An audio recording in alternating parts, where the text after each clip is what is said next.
Naghahanap na umano si Coach Tim ng papalit kay Justin Brownlee para sa Barangay Ginebra. Base pa rin sa pahayag ng mentor ng Ginebra, posibleng manatili or maging regular si Mike Phillips sa Gilas, Pilipinas. At si Scotty Thompson, sinasabing mawawala sa Barangay Ginebra ng 6 hanggang 8 linggo. Tutukan po natin ang lahat ng yan, pero bago yan, pakisubscribe, like and share na lang muna para pareho tayong updated. Kinumpirma umano ni Coach Tim Cone ang kanyang pananatili sa koponan ng Gilas, Pilipinas ayon sa pahayag ni Homer Sison. Kasabay niyan, kinumpirma din ni Homer Sison na patungo ng US ang mentor ng Gilas para maghanap ng panibagong import na gagamitan ng Barangay Ginebra sa susunod na conference. Narito ang pahayag ni Homer Sison sa kanyang official X or Twitter account. Update kay Coach Tim Cone, kakakausap ko lang kay Coach Tim, nasa aeroplano siya patungong Las Vegas kung saan maghahanap siya ng isang import na maaaring kunin ng Barangay Ginebra habang nagpapagaling si Justin Brownlee mula sa kanyang mga injury. Sinabi rin ni Coach Tim, mananatili ako sa Gilas. Ito ang kanyang naging pahayag matapos ang mahirap na kampanya ng Gilas Pilipinas sa pinakahuling FIBA window. Okay, so tingin natin mga playoffs, dalawang malaking mensahe ang makukuha sa pahayag na to ni Coach Tim. Una, ang paghahanap niya ng bagong import para sa Barangay Ginebra San Miguel. Nagpapakita po yan kung gaano kaseryoso ang kondisyon ni Justin Brownlee, di ba? Mukhang ayaw nilang madalian ang pagbabalik ni Brownlee. Kaya mas pinili nila na maghanap muna ng pansamantalang kapalit niya. Sa isang side, mga playoffs, magandang desisyon yan kasi nga mahalagang makabalik si Brownlee ng 100% kesa pilitin siya maglaro habang hindi pa tuluyang magaling. Pangalawa, mas magiging usap-usapan ang sinabi niyang I am staying with Gilas. Mananatili ako sa Gilas. Alam naman natin, matapos ang sunod na pagkatalo sa New Zealand Tall Blacks at Australia, maraming netizen ang nanawagan na magbitiw siya bilang head coach, di ba? Pero base sa kanyang pahayag, malinaw na wala siyang planong umalis dyan. Sa tingin natin, normal lang naman na magkaroon ng batikos pagkatapos ng mabibigat na pagkatalo, pero hindi rin dapat kalimutan na ang desisyon kung mananatili ba siya o hindi ay hindi lang nakasalalay kay Coach Tim Cone. Nakasalalay din yan sa SBP mga playoffs. Sa ngayon, yung pinakamahalaga siguro is kung paano tutugon ang coaching staff sa mga naging pagkukulang nito sa nakaraang FIBA window. Kung may mga dapat baguhin sa rotation, adjustment o sistema, yun siguro yung inaasahan ng fans sa susunod na window, di ba? Kasabay nito mga playoffs, nararapat din bigyan ng pagkakataon ng coaching staff na ipakita kung may natutunan sila sa mga pagkatalo na yan. Dahil dun talaga masusukat kung nasa tamang direction pa ba yung programa ng Gilas Pilipinas. Base naman sa pahayag ni Coach Tim, posibleng muling makabilang sa hanay ng Gilas si Motor Mike. Ayon sa kanya, magandang ipinakita nito sa kampanya bagamat yumukod na magkasunod sa Tall Blacks at Boomers. Papuri pa ni Coach Tim, may dahilan talaga bakit siya tinawag na Motor Mike. Narito ang kanyang kwento. Tutukan po natin si Coach Tim sa report ni Jerry Ramos sa Spain. Isa si Motor Mike sa mga kuminang ngayong gabi. Napakaganda na ipinakita niya lalo na nung first half. Grabe ang ginawa niyang rebounding at walang tigil ang galaw niya sa loob ng court. May dahilan kung bakit ang palayaw niya ay Motor Mike.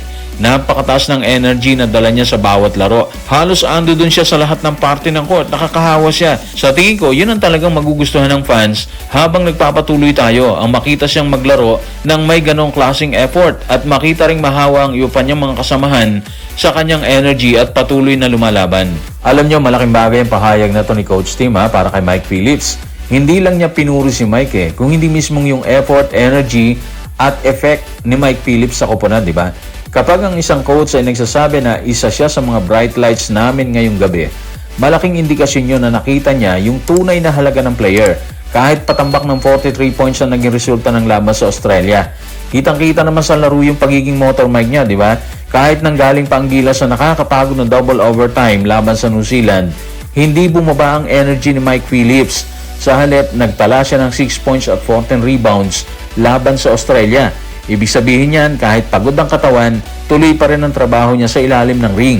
Hindi siya tumigil sa paghabol ng bola at pagbigay ng hustle plays. Isa pang bagay yung pumasok sa isip natin dito mga playoffs. Pumasok lang Sana balang araw makita rin natin sa Gilas na magkasama si Mike Phillips at Ren Sabando. Halos pareho kasi silang may walang sawang energy sa loob ng court. Pareho silang rugged maglaro, hindi takot sumabak sa pisikalan at kayang baguhin ang momentum ng laban sa pamamagitan ng hustle plays. Idagdag pa si Abando na kilala sa kanyang matitinding slam dunk, athleticism at depensa, di ba? Isipin mo na lang kung pareho silang nasa loob posibleng mahawa ang buong gilas sa intensity nilang dalawa. Sa modernong FIBA basketball, napakahalaga ng ganitong klase ng players. Hindi lang puro puntos ang ambag nila, kundi effort, depensa, rebounding, at syempre energy na kadalasang hindi nakikita sa box score. Kung ipagpapatuloy ni Mike ang pinakita niyang laro at sakaling makabalik si Renzo Bando sa national team, kung sakali lang posible magkaroon ng gilas ng bagong identity. Isang kupunang lumalaban sa bawat possession at hindi basta-basta sumusuko kahit laban sa mas malalakas na team. Samantala, tila magtatagal na hindi masisilayan ng Ginebra fans ang presensya ni Scottie Thompson. Ayon sa inilabas na pahayag ni Coach Tim Cone, 6 hanggang 8 linggong magpapagaling si Scottie sa kanyang hamstring injury na mas lumala umano habang nasa kainitan ng bakbakan ng serye nila ng TNT sa finals. Narito ang kanyang paglalahad. Tutukan po natin si Coach Tim sa report ni Jerry Ramos sa Spin. Iniutos ni Dr. George Canlas na kailangan niyang magpahinga ng 6 hanggang 8 linggo. Kaya malamang hindi namin siya makakasama sa mga unang linggo ng conference. Talagang malala ang hamstring injury ni Scottie. Lumala pa yan habang tumatagal yung serye. Pagkatapos ng Game 7, talagang masama na ang kondisyon ng kanyang hamstring. Malaking dagok to para sa Barangay Ginebra mga ka-playoffs. Hindi biro ang 6 to 8 weeks na pahinga Lalo na't malinaw na sinabi ni Coach Tim, lumala ang hamstring injury nung kasagsagan ng kanilang finals ng TNT. Ibig sabihin yan, hindi siya simpleng injury lang. Kailangan talaga niya magpahinga para hindi na lumala at maging mas malaking problema sa mga susunod na conference. Pero sa kabilang side, may magandang balita rin para sa Barangay Ginebra.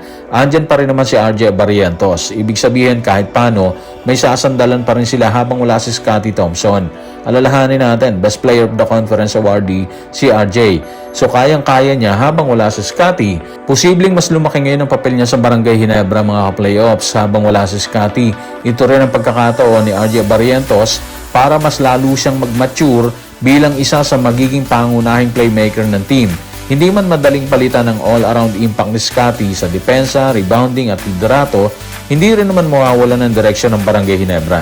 Kung magpapatuloy ang magandang laro ni RJ at makakahanap si Coach Tim ng import na babagay sa sistema nila, may kakayahan pa rin manatiling competitive ang Barangay Ginebra habang hinihintay ang pag-ubalik ni Scottie, di ba? Siguro ang pinakamahalaga sa kasalukuyan is huwag madalian ang pag-ubalik niya para makabalik siya ng 100% at hindi na maulit ang parehong injury.